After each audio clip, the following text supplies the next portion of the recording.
Nucleus का composition कल हम कर रहे थे और न्यूक्लियस के कॉम्पोजिशन के अंदर दो हाइपोथेसिस थी. One hypothesis we have already discussed, that was two hypotheses we were discussing regarding the composition of nucleus. First hypothesis, that was proton electron hypothesis. ये हमने पहले ही डिस्कस कर ली थी, इसको देख लिया था कि जो प्रोटोन आपका न्यूक्लियस है, according to this hypothesis nucleus is made up of protons and electrons. लेकिन ये हाइपोथेसिस बहुत जल्दी रिजेक्ट हो गई थी. क्यों? बिकॉज ऑफ कुछ इलेक्ट्रॉन्स इस हाइपोथेसिस के according, some electrons are part of nucleus and remaining जो आपके पास इलेक्ट्रॉन्स हैं that are revolving around the nucleus in circular orbits.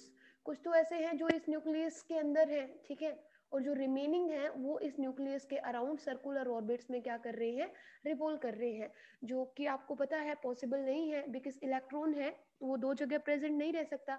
Either that electron will be part of. Ma'am. हाँ हाँ ma'am आपकी आवाज नहीं आ रही मैम. पता नहीं, मैं अभी तक इसलिए पूछ. मैम धीरे आ रही है. धीरे आ रही है अभी? ठीक है. हाँ मैम अब ठीक है. ओके देखिए अभी कोशिश करूंगी, इसलिए मैंने पहले आवाज का ही पूछा था. आवाज का पता नहीं इश्यू क्यों रहता है. अगर इतना चल जाएगा, इतनी वॉइस क्लियर है? देखिए ओके देखिए बेटा, कल हम लोग हाइपोथेसिस डिस्कस कर रहे थे कॉम्पोजिशन ऑफ न्यूक्लियस की. तो फर्स्ट हाइपोथेसिस थी that was regarding the electron और प्रोटॉन हाइपोथेसिस कि nucleus is made up of protons and electrons.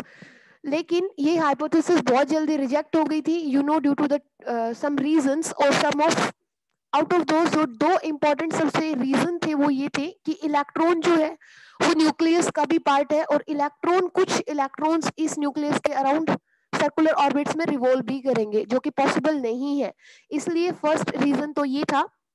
Second reason ये था कि अकॉर्डिंग टू द इसके डी ब्रॉय एंड हेल्सेनबर्ग, उन्होंने बताया कि जो एक इलेक्ट्रॉन है अगर वो न्यूक्लियस का पार्ट है तो उसकी एनर्जी जो होगी that should be between 20 mega electron volt to 200 mega electron volt.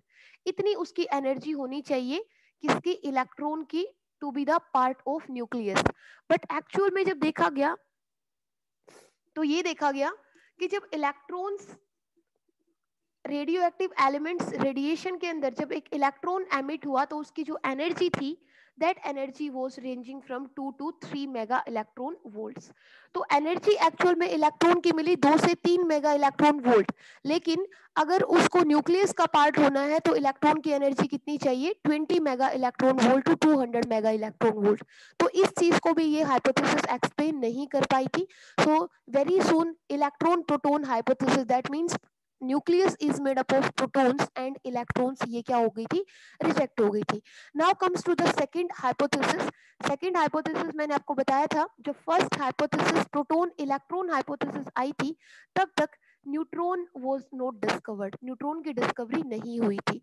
सो इस सेकंड हाइपोथेसिस से पहले हम स्टडी करेंगे किसके बारे में, न्यूट्रॉन के बारे में. तो neutron was discovered by scientist Chadwick in 1932. और ये न्यूट्रॉन की डिस्कवरी के बाद ही हमारे पास second hypothesis proton neutron hypothesis आई.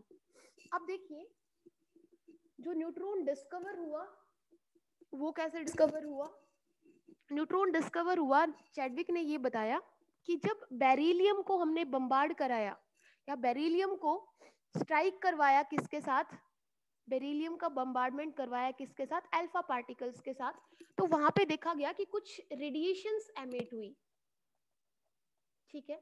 और इन रेडिएशंस को चैडविक ने क्या बोला कि ये न्यूट्रल रेडिएशंस है and these neutral radiations consist some neutral particles, जिनको क्या बोला गया, प्रोटॉन्स बोला गया, सॉरी न्यूट्रॉन्स बोला गया.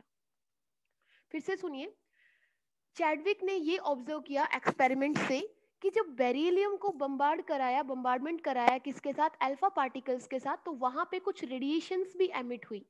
जो रेडिएशंस कैसी थी, न्यूट्रल रेडिएशंस थी। बिकॉज साइंटिस्ट के बीच में इसको लेके काफी आर्ग्यूमेंट भी हुई। लास्ट में इस आर्ग्यूमेंट को, इस पजल को चैडविक ने ही सोल्व किया और ये बताया कि जो रेडिएशंस हैं ये फोटॉन्स तो हो नहीं सकते, ठीक है, क्योंकि फोटॉन्स हमें पता है, फोटॉन्स की एनर्जी होती है E = h/nu। तो फोटोन की कंडीशन को तो ये रेडिएशंस सेटिस्फाई नहीं कर रही, क्योंकि इन रेडिएशंस के अंदर कुछ पार्टिकल्स भी थे। तो चैडविक ने बोला कि these radiations could not be the radiations of photon, मतलब फोटोन तो हो नहीं सकता ये। तो ये जो न्यूट्रल पार्टिकल्स होंगे, ये न्यूट्रल पार्टिकल्स को क्या नाम दिया, न्यूट्रॉन्स का नाम दिया, जिसकी जो एटॉमिक, ये बोल सकते हैं कि जिसका मास होगा वो ऑलमोस्ट इक्वल था किसके, प्रोटॉन के, ठीक है। तो यहां से डिस्कवरी हुई आपके किसकी, न्यूट्रॉन की, बाय द साइंटिस्ट चैडविक। और इस न्यूट्रॉन की ही डिस्कवरी के लिए चैडविक को 35 के अंदर डिस्कवरी हुई थी, 1932 में, और 35 में चैडविक को नोबेल प्राइज मिला था, ठीक है। अब इसकी डिस्कवरी के बाद न्यूट्रॉन डिस्कवर हो गया, और आप समझ गए होंगे न्यूट्रॉन की डिस्कवरी के बाद आपकी सेकंड हाइपोथेसिस, दैट इज कौन सी हाइपोथेसिस, प्रोटॉन न्यूट्रॉन हाइपोथेसिस आई। दैट मीन्स आप समझ गए होंगे कि न्यूक्लियस जो है वो किस किस से मिलके बना हुआ है, प्रोटॉन से और न्यूट्रॉन से। सपोज हम एक न्यूक्लियस ले ले x, उसके अंदर उसको हम डिनोट करते हैं कि यहाँ पे हम इसका मास नंबर ले ले a और यहाँ पे एटॉमिक नंबर ले ले z। तो ये आप सब अवेयर हो इस चीज से कि अगर एक न्यूक्लियस है तो उसमें उसका मास नंबर क्या होगा, a, और z उसके अंदर क्या होंगे, प्रोटॉन्स।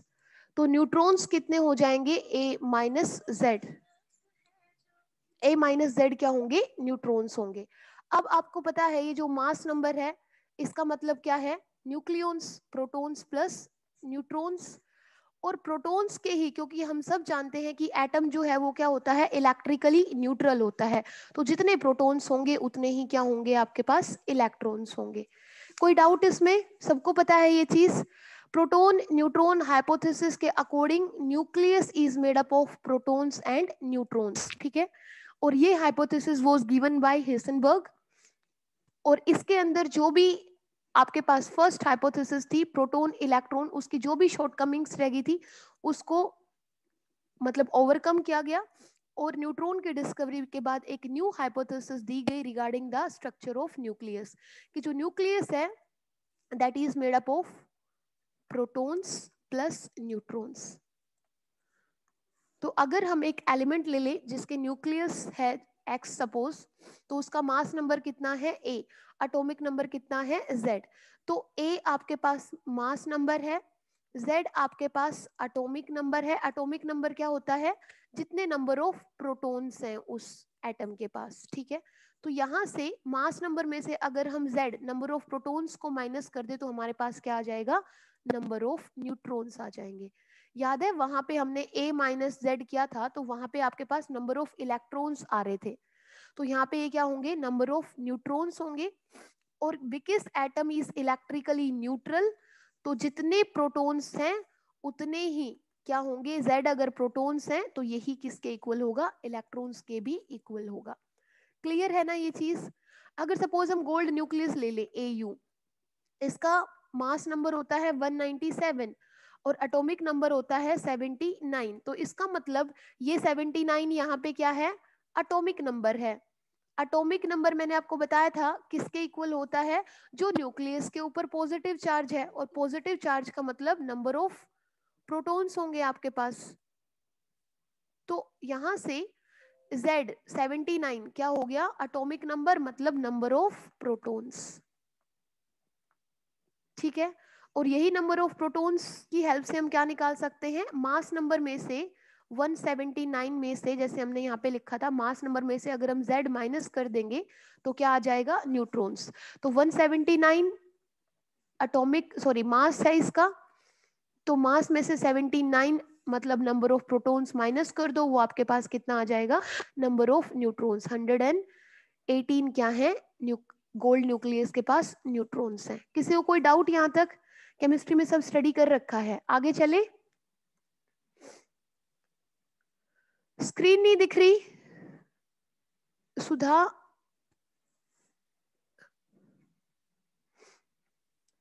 आवाज क्लियर है टिंकू? अभी क्लियर है? ओके। पता नहीं इस आवाज को क्या प्रॉब्लम है। ओके बेटा आगे चलते हैं। देखिए थोड़ा सा हम न्यूट्रॉन के बारे में 2-3 चीजें स्टडी करेंगे। आप खुद भी स्टडी कर सकते हो, ये सारी चीजें लिखी हुई है बुक्स के अंदर। न्यूट्रॉन हम सबको पता है was discovered by Chadwick. In which year? In 1932। अब एक दो चीजें न्यूट्रॉन के बारे में मैं आपको ये बताना चाहती हूँ कि न्यूट्रॉन जब तक न्यूक्लियस का पार्टिकल है या न्यूक्लियस के अंदर है, क्योंकि आपको पता है न्यूक्लियस के अंदर आपके पास प्रोटॉन्स हैं और न्यूट्रॉन्स हैं। प्रोटॉन्स के ऊपर पॉजिटिव चार्ज है और न्यूट्रॉन्स कैसे हैं? न्यूट्रल। तो till the time this neutron is part of nucleus, तब तक ये क्या है? स्टेबल है। मतलब अगर ये न्यूक्लियस के अंदर रहेगा तो स्टेबल रहेगा, but if this neutron is out of nucleus या not a part of nucleus, तो ये क्या हो जाता है? अनस्टेबल हो जाता है। जब भी ये न्यूट्रॉन न्यूक्लियस का पार्ट नहीं होगा तो इट बिकम्स अनस्टेबल। अनस्टेबल मतलब इसका जो लाइफ टाइम है वो आपके पास होगा 1000 सेकेंड्स में। सिर्फ 1000 सेकेंड्स ही होगा क्या इसका लाइफ टाइम। अब देखिए ये सेकेंड्स हैं, मिनट्स नहीं है या आवर्स नहीं है। 1000 सेकेंड्स को आप 60 से डिवाइड कर सकते हो, मतलब उतना ही मिनट्स होगा उसका लाइफ टाइम। क्यों? क्योंकि ये अनस्टेबल हो गया है। तो याद रखें neutron till the time it is part of nucleus it is stable, but अगर ये न्यूक्लियस के अंदर नहीं होगा न्यूट्रॉन तो it becomes unstable and it's life is only 1000 seconds. दूसरा, जब भी ये न्यूट्रॉन जो है ये डीके होता है, व्हेन वन न्यूट्रॉन, डीके होने का मतलब डिसइंटीग्रेट होता है। वन न्यूट्रॉन डीकेज डिसइंटीग्रेट, ये किस किस में डिसइंटीग्रेट हो जाता है? सपोज न्यूट्रॉन को कैसे लिखते हैं? देखिए न्यूट्रॉन को हम लिखते हैं n से। इसका मास कितना होता है? जितना एक प्रोटॉन का मास होगा, मतलब 1। क्या यहाँ पे कुछ लिखेंगे? न्यूट्रॉन के ऊपर कोई चार्ज होता है? नहीं होता, तो यहाँ पे क्या लिखेंगे? 0। तो न्यूट्रॉन को लिखने का या न्यूट्रॉन को जब हम लिखते हैं इक्वेशंस में तो ये होता है उसका सिंबल। अब जब ये डिसइंटीग्रेट हो रहा है, ब्रेक डाउन हो रहा है, तो किस में डीके हो जाता है? ये यहाँ से एक प्रोटॉन बनेगा। प्रोटॉन को हम ये लिख सकते हैं हाइड्रोजन, मास नंबर 1, चार्ज भी 1, ठीक है। एक बन गया ये क्या? प्रोटॉन। ये याद रखे, ये पूछ सकते हैं 1 प्रोटॉन प्लस 1 इलेक्ट्रॉन। अब देखिए इलेक्ट्रॉन का मास हम क्या लेते हैं? नेग्लिजिबल लेते हैं, और ये आपके पास हो गया, इसके ऊपर चार्ज कैसा होगा? -1 प्लस 1 एंटी न्यूट्रिनो। अभी बताऊंगी ये एंटी न्यूट्रिनो कुछ ऐसे पार्टिकल्स होते हैं जो मासलेस होते हैं, सॉरी जो जिनके ऊपर कोई चार्ज नहीं होता लेकिन इनका कुछ मास होता है। तो दोनों तरफ यहाँ पे जो मास होगा रिएक्टेंट साइड और प्रोडक्ट साइड, मास जो है वो इक्वल रहे, इसलिए यहाँ पे न्यूट्रिनो और एंटी न्यूट्रिनो पार्टिकल्स इक्वेशन में हम यहाँ पे समझते हैं, सो दैट इक्वेशन का जो मास है वो दोनों साइड क्या हो जाए? बैलेंस हो जाए। तो यहाँ पे एक एंटी न्यूट्रिनो, एक इलेक्ट्रॉन और एक प्रोटॉन फॉर्म होता है जब भी एक न्यूट्रॉन क्या होता है? डिसइंटीग्रेट होता है, डीके होता है, ठीक है। ये डिस्ट्रॉय होता है। ये चीज क्लियर है? किसी को कोई डाउट अगर पूछा जाए कि एक न्यूट्रॉन है दैट डीकेज और दैट फॉर्म्स, जब वो डिसइंटीग्रेट होता है तो क्या क्या प्रोडक्ट साइड में हमें मिलता है? तो 1 proton, 1 electron and 1 anti neutrino. Clear है? हेमलता लेट हो गए, चले आगे। तो ये आपके पास एक information, neutron was discovered by Chadwick in 1932। Neutron जो है वो स्टेबल रहेगा कब तक? जब वो न्यूक्लियस का पार्ट है। जैसे ही न्यूक्लियस से बाहर आ जाएगा अनस्टेबल हो जाएगा, 1000 सेकेंड्स के अंदर डिस्ट्रॉय हो जाएगा। लेकिन जब डिस्ट्रॉय होगा तो क्या क्या फॉर्म होगा प्रोडक्ट साइड में? एक प्रोटॉन, एक इलेक्ट्रॉन और एक एंटी न्यूट्रिनो। क्लियर है विवेक? अब इसके बाद कुछ और चीजें रिगार्डिंग द न्यूट्रॉन। न्यूट्रॉन क्या है? देखिए आपको पता है जो फास्ट मूविंग न्यूट्रॉन्स होते हैं, फास्ट मूविंग न्यूट्रॉन्स होते हैं, चेन रिएक्शन के लिए हम इनको क्या करते हैं? इन फास्ट मूविंग न्यूट्रॉन्स को स्लो करने के लिए कुछ मटेरियल्स यूज करते हैं, लाइक ऑर्डिनरी वाटर, ठीक है। आपके पास ग्रेफाइट है, ग्रेफाइट की रोड्स भी यूज करते हैं, हैवी वाटर यूज करते हैं, और इन मटेरियल्स को हम क्या कहते हैं, मॉडरेटर्स कहते हैं। फिर से समझिए, फास्ट मूविंग न्यूट्रॉन्स की स्पीड को या फास्ट मूविंग न्यूट्रॉन्स को स्लो करने के लिए, ठीक है, हम कुछ मॉडरेटर्स यूज करते हैं। ये मॉडरेटर्स क्या क्या हो सकते हैं, ऑर्डिनरी वाटर हो सकता है, ग्रेफाइट की रोड हो सकती है, हैवी वाटर हो सकता है। ठीक, अब जब ये फास्ट मूविंग न्यूट्रॉन्स को जब हम इन मॉडरेटर्स के थ्रू पास करेंगे तो अब ये क्या बन जाते हैं, स्लो न्यूट्रॉन्स बन जाते हैं। और ये स्लो न्यूट्रॉन्स की हेल्प से अब ये क्या होंगे, इनको हम क्या बोलेंगे, इनको बोलेंगे थर्मल न्यूट्रॉन्स। और ये थर्मल न्यूट्रॉन्स एक रिएक्शन में हम यूज करते हैं, कौन सी reaction, nuclear fusion reaction. Nuclear fusion reaction, पता है ना, फ्यूजन मतलब ब्रेक डाउन होना। एक जो न्यूट्रॉन है वो फर्दर 3 में डिवाइड हो जाएगा, फिर वो फर्दर 3 में डिवाइड हो जाएगा, इस तरीके से एक चेन रिएक्शन चलती है। तो जो फास्ट मूविंग न्यूट्रॉन्स हैं, देखिए हमें फ्यूजन रिएक्शन के लिए जो न्यूट्रॉन्स चाहिए, जो हमारी इस चेन रिएक्शन को आगे आगे इनिशिएट करते रहेंगे, वो थोड़े से ऐसे न्यूट्रॉन्स चाहिए जो स्टेबल हो, ठीक है, मतलब उनकी स्पीड क्या हो, स्टेबल हो। तो उसके लिए हमें इन फास्ट मूविंग न्यूट्रॉन्स को कुछ एलिमेंट्स से, जिनको मॉडरेटर्स बोलते हैं, उनसे पास करके उन फास्ट से पहले क्या बनाते हैं, स्लो बनाते हैं, जिनको थर्मल न्यूट्रॉन्स भी बोलते हैं। और जब इन स्लो मूविंग न्यूट्रॉन्स को हम यूरेनियम 235 से बम्बार्ड कराते हैं तो वहां पे जो रिएक्शन होती है, उस रिएक्शन को क्या कहते हैं, न्यूक्लियर फ्यूजन रिएक्शन बोलते हैं। ये एक चेन रिएक्शन है, आगे चेन बनती रहेगी और यहाँ से हमें large amount of energy nuclear fuel से क्या होती है, गेन होती है। ठीक है, ये साइलेंट किलर के नाम से जो आए हैं प्लीज अपनी अटेंडेंस लगा दे। क्लियर है बेटा, चले आगे, ये सब थ्योरी है प्लीज, लेकिन इसको अच्छे से कर लेना, आपकी बुक्स में गिवन है।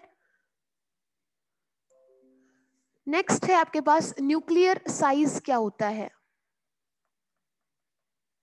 अब सबने न्यूक्लियस स्टडी कर लिया। देखिए हमने एटम स्टडी किया था पहले, एटम के अंदर देखा था कि एक पॉजिटिवली चार्ज न्यूक्लियस होता है और इलेक्ट्रॉन्स उसके अराउंड क्या करते हैं, रिवोल्व करते हैं। न्यूक्लियस के अंदर अब हमने स्टडी कर लिया है कि nucleus is made up of 2 elements, protons और न्यूट्रॉन्स। ठीक है, प्रोटॉन्स के ऊपर पॉजिटिव चार्ज होता है, न्यूट्रॉन्स क्या होते हैं, न्यूट्रल रेडिएशंस होती है। अच्छा एक चीज मैं आपको बताना भूल गई, न्यूट्रॉन्स के ऊपर कोई चार्ज नहीं होता है ना, न्यूट्रॉन्स क्या है, न्यूट्रल पार्टिकल्स हैं। तो इनकी जो पेनिट्रेटिंग पावर होगी ना, वो बहुत हाई होगी। ये हम अल्फा बीटा और डी के गामा के अंदर, सॉरी अल्फा बीटा डी के जब स्टडी करेंगे तो उसमें देखेंगे कि न्यूट्रॉन्स के ऊपर कोई चार्ज नहीं होता, तो ना तो इनको कोई अट्रैक्ट कर सकता है, ना दिए किसी भी एलिमेंट से रिपेल होते हैं। तो जो इनको एम दिया जाता है वहां पे ये स्ट्रेट जाके हिट करते हैं। तो इनकी पेनिट्रेटिंग पावर जो होगी ना, that is very high. Neutrons की penetrating power is very high because neither they are attracted nor they are reflected, because they are neutral particles. ये क्लियर है, ये छोटी छोटी चीजें हैं, वो बहुत इंपॉर्टेंट है, आप समझ रहे हो। ठीक है, आगे चलते हैं। न्यूक्लियर साइज मैं आपको बता रही थी, न्यूक्लियर साइज क्या होता है। अब हमें पता है न्यूक्लियस है वो कैसा होगा, स्फेरिकल शेप का होगा। तो उसका वॉल्यूम हम क्या मान लें, सपोज हमारे पास एक न्यूक्लियस है जिसका रेडियस कितना है r, ठीक है, मास नंबर कितना है a। तो यहां से अगर हम न्यूक्लियस को क्या अज्यूम कर ले, स्फेरिकल अज्यूम कर ले, तो स्फेरिकल अज्यूम किया है तभी इसका रेडियस कितना है, r है। ठीक है, मास नंबर कितना है, a है।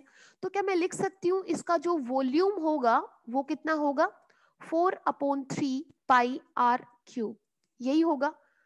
एंड इसका जो वॉल्यूम है 4/3 पाई आर क्यूब, वो डायरेक्टली प्रोपोर्शनल होगा किसके, इसके मास नंबर के, कि मास नंबर कितना ज्यादा है, ज्यादा मास तो ज्यादा वॉल्यूम। ठीक है, तो this volume of the nucleus is directly proportional to the atomic, sorry mass number, ये लिख सकते हैं यहां से। अब देखो ये तो क्या है, कांस्टेंट है, और आर क्यूब डायरेक्टली हम लिख सकते हैं यहाँ से आर क्यूब जो है वो डायरेक्टली प्रोपोर्शनल हो जाएगा किसके, एटॉमिक, फिर से एटॉमिक मास नंबर के, ठीक है, क्योंकि ये तो कांस्टेंट टर्म है, 4/3 पाई आर एक कांस्टेंट है। तो इन दोनों का रिलेशन अगर हम देखें तो न्यूक्लियस का रेडियस का cube is directly proportional to the mass number. अब अगर हम यहाँ से दोनों तरफ क्यूब रूट ले तो क्या हो जाएगा, R is directly proportional to A की पावर 3, ये हो जाएगा। यहाँ से किसी को कोई डाउट? तो यहाँ से प्रोपोर्शनलिटी को अगर हम रिमूव करें तो R is equal to R naught A की पावर 1/3। ऑडिबल है सबको? अब ये आर नोट क्या है हम जानते हैं, हमने प्रोपोर्शनलिटी को रिमूव करने के लिए आर नोट यहाँ पे लगाया है।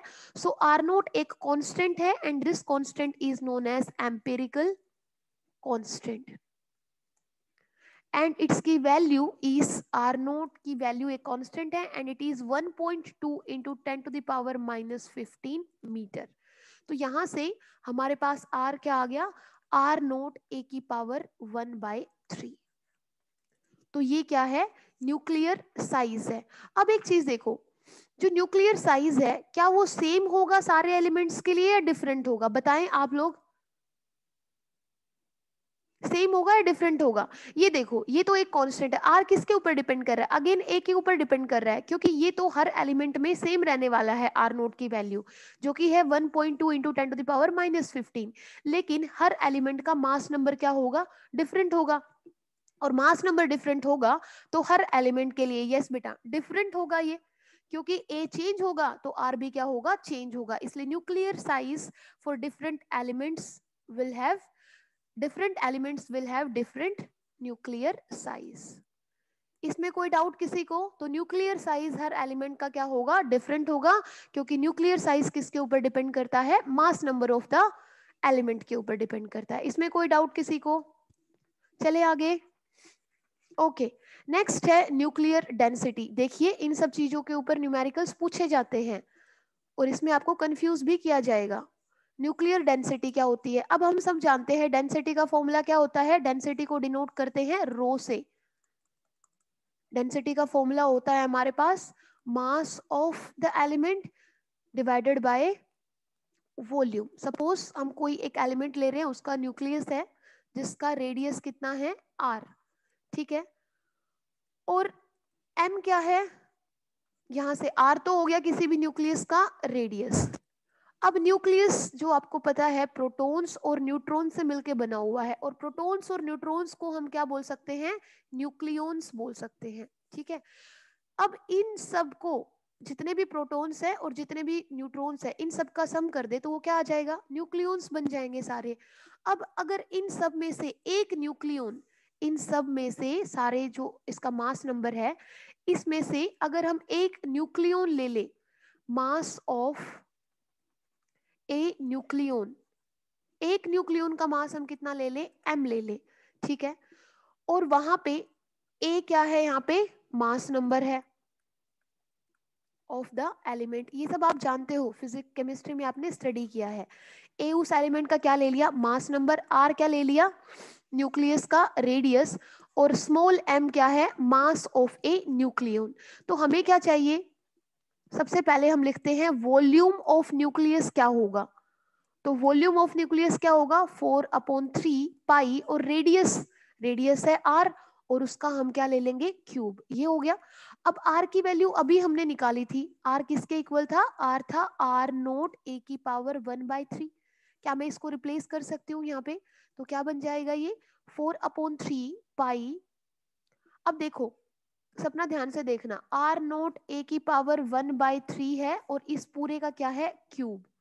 तो अब इसको सोल्व करेंगे तो आर नोट का तो क्यूब बन जाएगा, है ना, आर नोट का क्यूब बन गया, और ए की पावर 1/3 और मल्टीप्लाई में 1/3, तो 1/3 से 1/3 कैंसिल, तो वॉल्यूम कितना बन गया, 4/3 पाई आर नोट क्यूब, और ये बन गया ए। किसी को कोई डाउट इसमें? वॉल्यूम ऑफ द न्यूक्लियस ये बन गया 4/3 पाई आर नोट क्यूब और ए।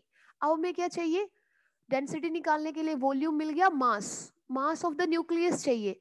अब मास ऑफ द न्यूक्लियस क्या होगा बेटा, वो होगा एक न्यूक्लियन का मास कितना है, m, और नंबर ऑफ न्यूक्लियॉन्स कितने हैं, एटॉमिक नंबर के बराबर। इन प्रोटॉन्स प्लस न्यूट्रॉन्स के सम को हम क्या लिख सकते हैं, ए लिख सकते हैं। तो एक न्यूक्लियन के मास को अगर हम मास नंबर से मल्टीप्लाई कर दें तो वो पूरे न्यूक्लियस का क्या आ जाएगा, मास। तो अब हमारे पास डेंसिटी इजीली हम निकाल सकते हैं। डेंसिटी का फॉर्मूला मास ये रहा m इंटू ए अपॉन में वॉल्यूम भी है हमारे पास 4/3, ये है volume 4/3 pi r note a, और ये क्या हो जाएगा a। तो देखो a से a तो कैंसिल हो गया, ये 3 न्यूमरेटर में शिफ्ट कर जाएगा तो हो गया 3m/4 पाई r नोट क्यूब। ये आ गई आपके पास डेंसिटी। इसमें किसी को कोई डाउट है तो बताएं, आगे चले या कुछ समझ नहीं आया है तो पूछ ले। ओके अब देखो मुझे ये बताओ, क्या डेंसिटी सबकी हर एलिमेंट की सेम रहने वाली है या चेंज होने वाली है। अब आप ध्यान से देखना इसको, याद रखना ये m क्या है, मास ऑफ ए न्यूक्लियन। ये 3 है, ये 4 है, ये पाई है और ये भी कांस्टेंट है। तो डेंसिटी हर एलिमेंट की सेम रहेगी या डिफरेंट होगी, ध्यान से सोचो। वर्षा सेम रहेगी, बाकी रिंका बोल रही है सेम रहेगी, बाकी सब तनु, तमन्ना, प्रीति अच्छा प्रीति तो मोहित के नाम से है, बाकी सेम रहेगी। अब देखो क्यों सेम रहेगी, हाँ यू आर राइट बेटा, सेम रहेगी हर एलिमेंट की डेंसिटी। लेकिन हमने पीछे क्या देखा था, न्यूक्लियर साइज, वो क्या था, डिफरेंट एलिमेंट्स का डिफरेंट होगा। देखो एक न्यूक्लियन का मास सेम रहने वाला है, प्रोटॉन्स और न्यूट्रॉन का जो मास होगा, जो हमने लिखा था 1.67 इंटू 10⁻⁻27 kg, ये प्रोटॉन और न्यूट्रॉन दोनों के लिए सेम है, तो ये सेम रहने वाला है। ठीक है, तो ये भी क्या हो गया, कांस्टेंट। और ये जो नीचे है 4 पाई r नोट, ये सारी भी टर्म्स क्या है, कांस्टेंट। तो न्यूक्लियर डेंसिटी क्या रहेगी, सेम रहेगी। ठीक है, कोई दिक्कत तो नहीं। और न्यूक्लियर डेंसिटी की यहां से भी यूनिट होगी kg/m²। क्लियर बेटा, चले आगे। ओके एक आपके पास न्यूमेरिकल है, छोटा सा न्यूमेरिकल है। यूरेनियम 238 मास नंबर है, 92 इसका क्या है, एटॉमिक नंबर। आपको बताना है नंबर ऑफ प्रोटॉन्स और नंबर ऑफ न्यूट्रॉन्स, जल्दी बताएं। इसमें प्रोटॉन्स कितने हैं, न्यूट्रॉन्स कितने हैं, हरी अप।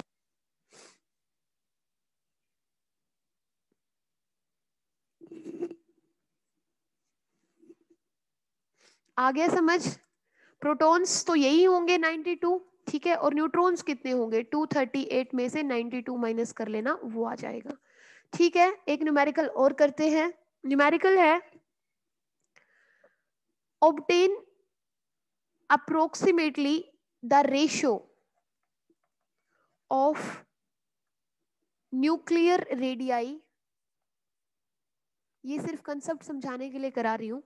ऑफ एक है आपके पास आयरन जिसका मास नंबर है 56, एटॉमिक नंबर है 26, एंड यूरेनियम 238 एंड 92। आपको बताना है इन दोनों का जो रेडियस होगा वो कितना होगा। ठीक है, और आपको ये भी बताना है कि what is their approximate ratio of nuclear densities। समझ गए ना, न्यूक्लियर डेंसिटीज आपको क्या निकालना है, एक तो r1/r2 निकालना है कितना होगा, आपको ρ1/ρ2 निकालना है कितना होगा। तो देखिए न्यूक्लियर डेंसिटीज तो अभी हमने निकाली सेम रहेंगी, तो ρ1/ρ2 तो कितना आ जाएगा 1। आपको निकालना क्या है, r1 और r2 निकालना है, जल्दी निकालिए। कैसे निकालोगे, एटॉमिक नंबर आपको दे रखा है 146, इशू 146 कैसे निकाला आप लोगों ने, अच्छा वो दूसरे पहले वाले का आंसर निकाल रहे हो, इसका निकालो जल्दी। कैसे निकाल सकते हो, अभी हमने रेडियस और एटॉमिक नंबर दोनों के बीच में एक रिलेशन स्टडी किया था कि आर नोट जो है वो आर जो है वो डायरेक्टली प्रोपोर्शनल है a की पावर 1/3 के, किया था। अब यहां से अगर मैं आयरन के रेडियस को r1 ले लूं और यूरेनियम के रेडियस को r2 ले लूं तो हम क्या लिख सकते हैं, r1/r2।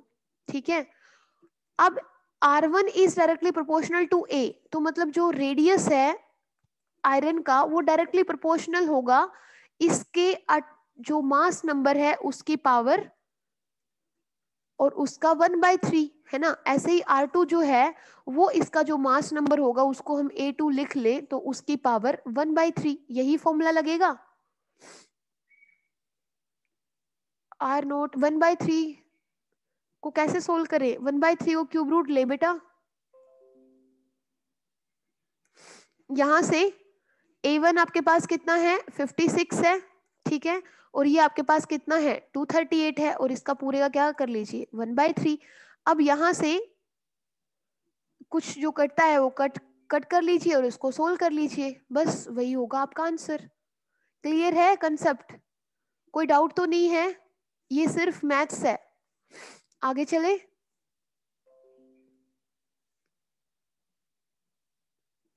ओके बेटा, कोई डाउट तो नहीं किसी को यहाँ तक। जितेन, टिंकू, टिंकू समझ आ गया ये क्या न्यूमेरिकल था? यस, समझ आया नहीं आया? क्या फोन रख के चला गया क्या? जितेन समझ आ रहा है? आशीष?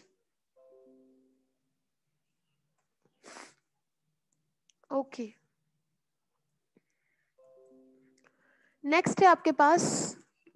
अब देखिए आपके पास टॉपिक है आइसोटॉप्स क्या होते हैं। सबको पता है, केमिस्ट्री के अंदर स्टडी कर रखे हैं। आइसोबार्स क्या होते हैं वो भी आप सब जानते हो, और आइसोटोन्स क्या होते हैं। लेकिन फिर भी मैं एक बार बता देती हूँ आपको आइसोटोप्स क्या होंगे। देखिए आइसोटोप्स होते हैं एक ही एलिमेंट के, ठीक है, एक ही एलिमेंट के एटम्स होते हैं जिनका एटॉमिक नंबर सेम होता है, एटॉमिक नंबर रहेगा सेम, लेकिन मास नंबर, मतलब एटॉमिक नंबर को तो हम Z से रिप्रेजेंट करते हैं, और mass number A, mass number क्या रहेगा डिफरेंट रहेगा। जैसे हाइड्रोजन के ही 3 आइसोटोप्स आप जानते हो, 1H1, 1H2 और 1H3, ये हाइड्रोजन के आइसोटोप्स हो गए। तो एलिमेंट सेम है, एटॉमिक नंबर भी सेम है। देखिए जो बेस में लिखा होता है वो एटॉमिक नंबर होता है, और पावर में जो होता है वो मास नंबर होता है। तो मास नंबर डिफरेंट है, एटॉमिक नंबर सेम है। इसी तरीके से आपके पास हीलियम है, हीलियम के भी 3 आइसोटोप्स हैं, 2H3, हीलियम 2H4 और 2He6। ये आपके पास 3 आइसोटोप्स किसके हो गए, हीलियम के हो गए। तो देखिए आइसोटोप्स जिनका एटॉमिक नंबर सेम, देखिए यहाँ पे 2 2 और 2 है, तीनों का एटॉमिक नंबर सेम है, ठीक है, लेकिन मास नंबर क्या है डिफरेंट है। कर लोगे ये, कोई दिक्कत तो नहीं रहेगी। इसमें एक चीज जो आप नहीं जानते हो वो क्या है कि average atomic weight, average atomic weight of an element वो कैसे निकालें। सपोज कीजिए ये हाइड्रोजन ही है, इस हाइड्रोजन का एवरेज एटॉमिक वेट हम कैसे निकाल सकते हैं। हम क्या करेंगे, इसके जितने भी डिफरेंट डिफरेंट आइसोटोप्स होंगे उन आइसोटोप्स का, अब जरूरी नहीं ना जितना आइसोटोप्स 1H1 मिले, हाइड्रोजन का फर्स्ट वाला आइसोटोप है, सेकंड वाला है और थर्ड वाला है, वो नेचर के अंदर उनका अकरेंस सेम हो, मतलब जितना नेचर में ये थर्ड वाला आइसोटोप मिलता है उतना ही फर्स्ट वाला आइसोटोप मिले, ये तो जरूरी नहीं है। तो हम क्या करेंगे, उस आइसोटोप के जो आपके पास एक्चुअल में जो मास नंबर होगा, या आपके पास इसकी आइसोटोप्स की बात कर रहे हैं, तो जो उस आइसोटोप का मास नंबर होगा उसको मल्टीप्लाई करेंगे नेचर के अंदर उसका अकरेंस कितना है, ठीक है, और फिर डिवाइड कर देंगे किसके साथ, जो टोटल अकरेंस है। सपोज करते हैं हम नियोन का एग्जांपल लेते हैं, नियोन के हमारे पास 2 आइसोटोप्स हैं जिनका मास नंबर कितना है, एक का 20 और एक का कितना है 22।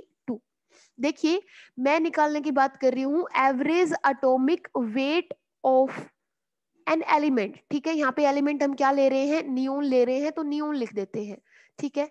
नियोन के नेचर के अंदर 2 आइसोटोप्स हैं, एक का मास नंबर कितना है 20 और दूसरे का मास नंबर कितना है 22। लेकिन जो नेचर के अंदर जो neon isotopes with mass number 20 है उसका नेचर के अंदर एक अकरेंस कितना है 9, और इसका अगर दोनों के अकरेंस का अगर हम रेशो ले ले तो 22 वाले का अकरेंस कितना है 1। तो यहाँ पे average atomic weight of neon कैसे निकालेंगे, वो हम निकालेंगे फर्स्ट जो आइसोटोप है उसका मास नंबर कितना है 20, उसका अकरेंस कितना है 9। तो जो मास नंबर है आइसोटोप का उसको मल्टीप्लाई करेंगे उसके नेचुरल अकरेंस से, प्लस दूसरा वाला आइसोटोप है उसका मास नंबर कितना है 22, इसका नेचर के अकरेंस कितना है 1, ठीक है, और डिवाइड कर देंगे टोटल अकरेंस से। तो ये हो जाएगा 9 + 1 10।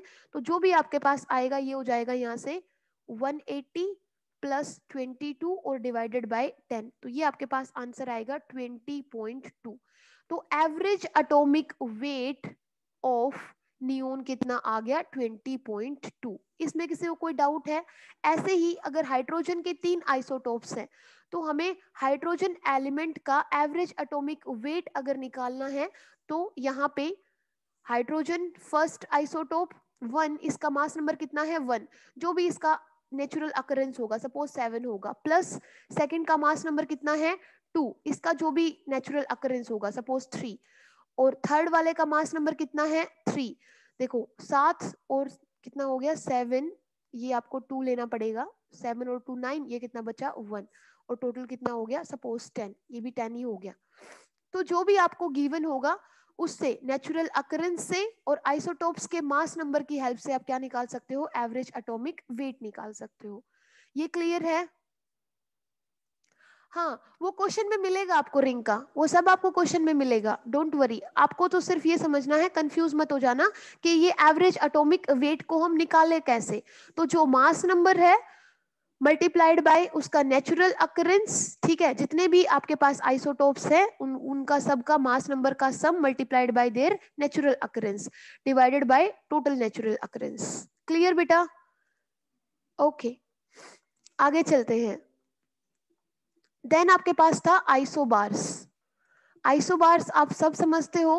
आइसोबार्स में हम क्या लेते हैं, एलिमेंट सेम नहीं होगा, डिफरेंट एलिमेंट्स होंगे, डिफरेंट न्यूक्लियस होंगे, मतलब डिफरेंट एलिमेंट्स का जो मास नंबर है ए वो क्या मिले, सेम मिले, but their atomic numbers Z क्या मिले, डिफरेंट मिले। सपोज आपके पास एक एग्जांपल ले लेते हैं सोडियम, ठीक है, सोडियम और नियोन, एटॉमिक नंबर कितना है 10, नियोन का अभी हमने देखा एक आइसोटोप है जिसका मास नंबर कितना है 22। इसी तरीके से सोडियम का एटॉमिक नंबर कितना है 11 और मास नंबर कितना होगा 22। तो देखिए ये दोनों क्या है, आइसोबार्स है, डिफरेंट डिफरेंट एलिमेंट्स है, क्योंकि ये सोडियम का न्यूक्लियस है, ये नियोन का न्यूक्लियस है, ठीक है। तो ये सोडियम एलिमेंट है, ये नियोन एलिमेंट है, दोनों एलिमेंट्स डिफरेंट हैं, लेकिन इन दोनों का जो मास नंबर है वो क्या है, सेम है, लेकिन एटॉमिक नंबर क्या है, डिफरेंट है। ऐसे एलिमेंट्स को हम क्या कहेंगे कि वो क्या है, आइसोबार्स है। दूसरा आप एग्जांपल लेना चाहो, कैल्शियम है आपके पास और एक आर्गन है। Calcium 22 atomic number, mass number 40, argon 18 atomic number लेकिन मास नंबर 40। तो ये दोनों भी क्या है, आइसोबार्स है। कैल्शियम और आर्गन दोनों का मास नंबर क्या है, सेम है। कोई डाउट? ज्यादा डीप में करने की जरूरत तो नहीं, इसको बस इतना ही समझना है आपको, क्योंकि ये मैं आपको इसलिए बता रही हूँ क्योंकि क्वेश्चन में कई बार ये मिल जाता है, आपको डिफरेंट डिफरेंट एलिमेंट्स दे देंगे, ठीक है, उनका मास नंबर और एटॉमिक नंबर भी दे देंगे, आपको उनमें से फाइंड आउट करवाएंगे कि बताइए, लिस्ट बनाइए, इसमें से आइसोबार्स कौन कौन से हैं, आइसोटोप्स कौन कौन से हैं और आइसोटोन्स कौन कौन से हैं। तो आपको पता होना चाहिए कि आइसोटोप्स के लिए क्या रिक्वायरमेंट है, आइसोबार्स के लिए क्या है, और लास्ट बच गया आइसोटोन्स। अब आइसोटोन्स क्या हैं, जिसमें एटॉमिक नंबर भी डिफरेंट होता है, Z भी आपको डिफरेंट मिलेगा, A भी आपको डिफरेंट मिलेगा, तो सेम क्या मिलेगा, नंबर ऑफ न्यूट्रॉन्स। मतलब A - Z करोगे तो नंबर ऑफ न्यूट्रॉन्स क्या मिलेंगे, सेम मिलेंगे। और यहाँ पे भी बेटा डिफरेंट एलिमेंट्स होंगे, ठीक है, जैसे क्लोरीन है आपके पास और आपके पास पोटेशियम है। क्लोरीन आपको पता है 17 एटॉमिक नंबर होता है, 37 इसका मास नंबर है, पोटेशियम 19 है और ये 39 है। अब देखिए यहां से ये देखिए दोनों का मास नंबर, ये जो पावर में लिखा होता है वो क्या होता है, मास नंबर। मास नंबर दोनों के डिफरेंट है, बेस में क्या है, एटॉमिक नंबर है, एटॉमिक नंबर भी दोनों के डिफरेंट है, लेकिन सेम क्या है, इसमें से माइनस कीजिए, ये A है, ये Z है, ये A है, ये Z है। A माइनस Z करो क्लोरीन के लिए, कितना आएगा? 37 माइनस 17 कितना आया? दिस इज 20, है ना? इसमें करके देखो, क्लोरीन ये पोटेशियम के लिए करके देखो, A minus Z how much? 39 minus 19, ये भी कितना आया? 20। तो ये दोनों एक दूसरे के क्या है? ये दोनों आइसोबार्स बोलेंगे इनको, ठीक है? अब अगर ऐसे क्वेश्चंस भी आप गलत करके आओगे तो बहुत प्रॉब्लम हो जाएगी, है ना? तो समझ गए होगे क्या है? ओके, अब जैसे कुछ एग्जांपल्स मैं आपको दे दूं, ये कुछ एक क्वेश्चन दे रखा है, choose one pair of isotopes, isobars and isotones. इसमें आपको गिवन है, फर्स्ट एक क्वेश्चन है जिसमें आर्गन है 40 और 18, दूसरा क्लोरीन है 37 और 17, उसके बाद है सोडियम 11 और 23, उसके बाद क्लोरीन है 35 और 17, उसके बाद मैग्नीशियम है 24 और 12, उसके बाद आपके पास कैल्शियम है, दिस इज 40 और 20। अब आपको क्या क्या निकालना है? अब आपको बताना है कि इसमें से कौन सा पेयर, देखिए 2, 2 4 और 2 6 पेयर बनेंगे, है ना? कौन सा पेयर आइसोटोप्स का बन रहा है, कौन सा पेयर आइसोटोन्स का बन रहा है और कौन सा आइसोबार्स का बन रहा है, समझ गए हो? इस तरीके से आपके पास न्यूमेरिकल आएगा। कर लोगे इसको? सोल्व करके थोड़ा कोशिश करोगे, क्या आया? यहां से देखो, क्लोरीन क्लोरीन, याद रखो आइसोटोप बनेगा तो एलिमेंट क्या होगा? सेम होगा, है ना? ये दोनों क्या बना रहे हैं? आइसोटोप बना रहे हैं। ये दोनों सॉरी क्या है? आइसोटोप्स है, क्योंकि एलिमेंट सेम रहेगा, उसमें एटॉमिक नंबर सेम रहेगा लेकिन मास नंबर क्या होगा? डिफरेंट होगा। तो यहां से क्लोरीन 37 और 17 एंड क्लोरीन 35 और 17, ये दोनों क्या हो गए? आइसोटोप्स हो गए, है ना? इसी तरीके से आप क्या निकाल सकते हो? आइसोटोन्स निकाल सकते हो और आइसोबार्स निकाल सकते हो। आइसोबार्स के लिए क्या होगा? आइसोबार्स के लिए atomic sorry mass number same होगा। तो देखिए, आर्गन और कैल्शियम, आर्गन और कैल्शियम, यहाँ पे भी 40 है और यहाँ पे भी 40 है, तो जहां पे मास नंबर सेम होता है वो क्या होते हैं? ये तो हो गए आइसोटोप्स, ये हो गए आपके पास आइसोबार्स। तो बाकी जो बच गए, एक सोडियम है और एक मैग्नीशियम है, तो सोडियम और मैग्नीशियम क्या बचा आपके पास? आइसोटोन्स। देखिए, दिमाग लगा के भी काम करना होगा, ठीक है? ओके, आगे चलते हैं। कर लोगे ना? इसमें कुछ किसी को दिक्कत तो नहीं? ओके, नेक्स्ट है आपके पास मास एनर्जी रिलेशन। ये आप सब समझते हो, मास एनर्जी रिलेशन। ये mass energy relation you all know, this was given by the scientist Einstein, and according to the Einstein, E equal to mc square, कि energy is convertible into mass and mass is convertible into energy। देखिए, Einstein energy relation, this relation is given by Einstein according to his theory of special relativity theory of Einstein. Einstein की जो theory of relativity थी उसके according E is equal to mc square. आपको पता है दो laws थे, law of conservation of energy and law of conservation of mass. Einstein की इस थ्योरी, जो कि हम रिलेशन पढ़ते हैं E equal to mc square, this relation was given under the theory of relativity of Einstein. इस theory के आने से पहले हम दो लॉज को, कंजर्वेशन के दो अलग अलग लॉज पढ़ते थे। कौन से? Law of conservation of energy अलग से separately and law of conservation of मास। ये दोनों कंजर्वेशन के अलग अलग लॉ थे, एक एनर्जी का और एक मास का। आइंस्टाइन आए and according to his theory of relativity उन्होंने इन दोनों लॉज को एक ही लॉ में कंबाइन कर दिया, and that is given by mass energy relation E equal to mc square, कि energy is convertible into mass and mass is convertible into energy. तो E equal to mc square, m is mass, c is speed of light, वो आप सबको पता है। तो यहाँ पे अगर मैंने आपको पहले भी बता चुकी हूं मैं ये 7th यूनिट में, अगर मास डिसअपियर होता है तो इसका मतलब वो डिसअपियर नहीं होता, वो किस में कन्वर्ट हो जाएगा, एनर्जी के अंदर कन्वर्ट हो जाएगा। And suppose we are seeing कि सम एनर्जी इज डिसअपियर्ड, तो that energy appears in the form of mass. तो मास अगर डिसअपियर होगा तो उतना अमाउंट मास का 100% किस में चेंज हो गया होगा, एनर्जी में।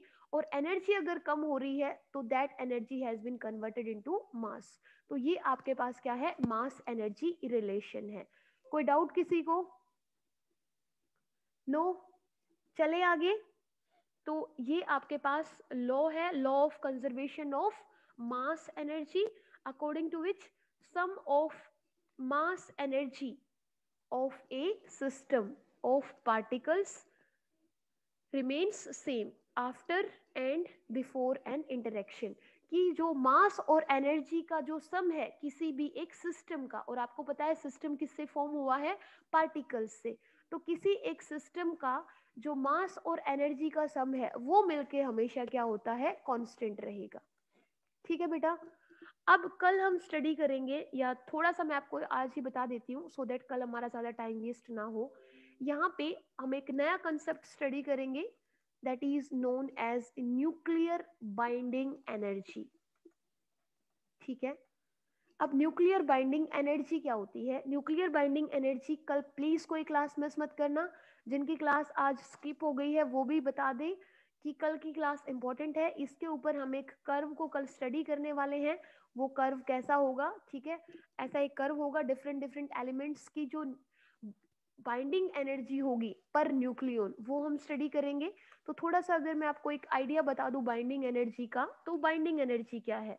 देखिए, न्यूक्लियस के ऊपर चार्ज कैसा होता है? पॉजिटिव, जो कि चार्ज होता है किसका? प्रोटॉन्स का, क्योंकि nucleus is made up of protons and neutrons. Neutrons कैसे हैं? न्यूट्रल है। प्रोटॉन्स पे चार्ज कैसा है? पॉजिटिव है। और एटम इलेक्ट्रिकली कैसा है? न्यूट्रल है। तो जितने प्रोटॉन्स होंगे उतने ही क्या होंगे? इलेक्ट्रॉन्स। ये हम सब जानते हैं। ठीक है। अब इन न्यूक्लियस को ये न्यूक्लियस क्या करता है? कुछ फोर्सेस की वजह से बांध के रखता है। और वो फोर्सेस कौन से होते हैं? न्यूक्लियर फोर्सेस होते हैं। ये भी मैं आपको 11th में करा चुकी हूँ कि न्यूक्लियस न्यूक्लियर फोर्सेस की वजह से इन न्यूक्लियंस को न्यूक्लियस के अंदर बांध के रखता है। दैट्स वाई जो न्यूक्लियस है वो कैसा है? स्टेबल है। अगर ये इस न्यूक्लियस से बाहर आ जाएंगे न्यूक्लियंस, तो न्यूक्लियस क्या हो जाएगा? अनस्टेबल हो जाएगा। ठीक है। तो इस न्यूक्लियस को, इनको बांध के रखने के लिए जो एनर्जी चाहिए, ठीक है, मतलब energy with which the nucleus binds, या you can say the energy with which nucleons are bounded to the nucleus. जिस एनर्जी से ये न्यूक्लियंस बाउंडेड है, बंधे हुए हैं, जुड़े हुए हैं किसके अंदर? न्यूक्लियस के अंदर, उसी एनर्जी को हम क्या कहते हैं? Nuclear binding energy. ठीक है, कि न्यूक्लियस ने जितनी एनर्जी लगा के इनको बाइंड किया हुआ है, ठीक है, एक स्ट्रक्चर के अंदर, बहुत स्मॉल स्ट्रक्चर के अंदर, उस एनर्जी को हम क्या कहते हैं? Nuclear binding energy. ठीक है बेटा। तो न्यूक्लियर बाइंडिंग एनर्जी के बारे में हम कल स्टडी करेंगे। तो इस न्यूक्लियर बाइंडिंग एनर्जी को अगर मैं पूछना चाहूँ आपसे कि कैसे हम फाइंड आउट कर सकते हैं, what is the measure of nuclear binding energy, तो वो हम ये कह सकते हैं कि एक न्यूक्लियन को इस न्यूक्लियस से बाहर लाने के लिए जितना अमाउंट ऑफ वर्क डन हमें करना पड़ेगा, that amount of work done is a measure of nuclear binding energy. कि एक न्यूक्लियन को अगर हमें न्यूक्लियस से बाहर लाना है तो जितना अमाउंट ऑफ वर्क डन उस एक सिंगल न्यूक्लियन को हमें करना पड़ेगा उसके ऊपर, वही वर्क डन किसका मेजर होगा? न्यूक्लियर बाइंडिंग एनर्जी का। किसी को कोई डाउट इसमें? थोड़ा आइडिया मिल गया न्यूक्लियर बाइंडिंग एनर्जी का? तो कल हम इसके बारे में एक स्टडी करेंगे, क्योंकि ये टॉपिक अभी कराऊंगी तो कंप्लीट होगा नहीं, कल इसको एक साथ करेंगे इस टॉपिक को। न्यूक्लियर बाइंडिंग एनर्जी क्या होती है, फिर मास डिफेक्ट क्या होता है, फिर nuclear binding energy per nucleon क्या होगी। ठीक है, एटॉमिक नंबर, एटॉमिक मास से अगर इसको डिवाइड कर देंगे तो वो क्या आ जाएगी? Nuclear binding energy per nucleon. ठीक है, कब कोई एलिमेंट स्टेबल रहेगा, कब कोई एलिमेंट अनस्टेबल रहेगा। तो ये सारी चीजें कल के लेक्चर में करेंगे। ठीक है बेटा, कोई दिक्कत हो तो बता सकते हो। अगर समझ आ गया है तो वेरी गुड, अगर नहीं समझ आया है तो आप बाद में ये लेक्चर, अगर किसी को चाहिए इसका फीडबैक तो मुझे बता देना, मैं मेरे पास रिकॉर्डेड है, भेज दूंगी। और अगर यहाँ से क्लियर